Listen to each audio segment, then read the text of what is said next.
Hi friends, welcome to Joanne Media. இன்னைக்கு நம்ம சேனல்ல ஒரு ஈவினிங் ஸ்நாக்ஸ் ரெசிபி தான் பார்க்க போறோம்.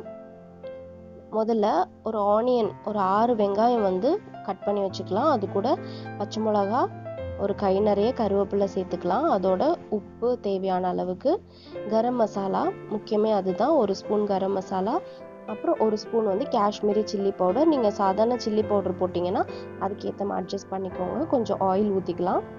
ஒரு கப்பு கடலை மாவு போட்டுக்கலாம்.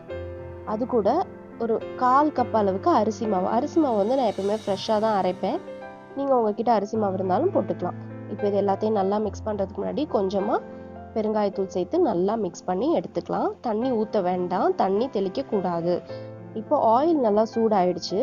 நம்ம பொரிக்க போகிறதுக்கு முன்னாடி லைட்டாக தண்ணி தெளித்து பிசைஞ்சிக்கலாம். தண்ணி ஊற்றக்கூடாது, தண்ணி பிசையணும். பிசைஞ்சிட்டு பாருங்க, இந்த மாதிரி ஒட்டும். இந்த மாதிரி ஒட்டுற பதத்துக்கு வச்சுக்கோங்க.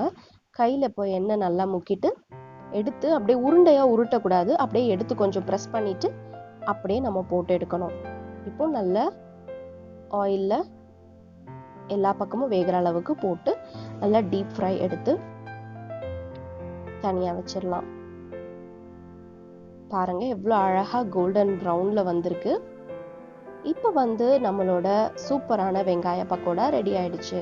இதை வந்து நம்மளோட ஃபேவரட்டான சாஸோட வச்சு சர்வ் பண்ணலாம். இப்போ இதை டேஸ்ட் பண்ணிடலாம்.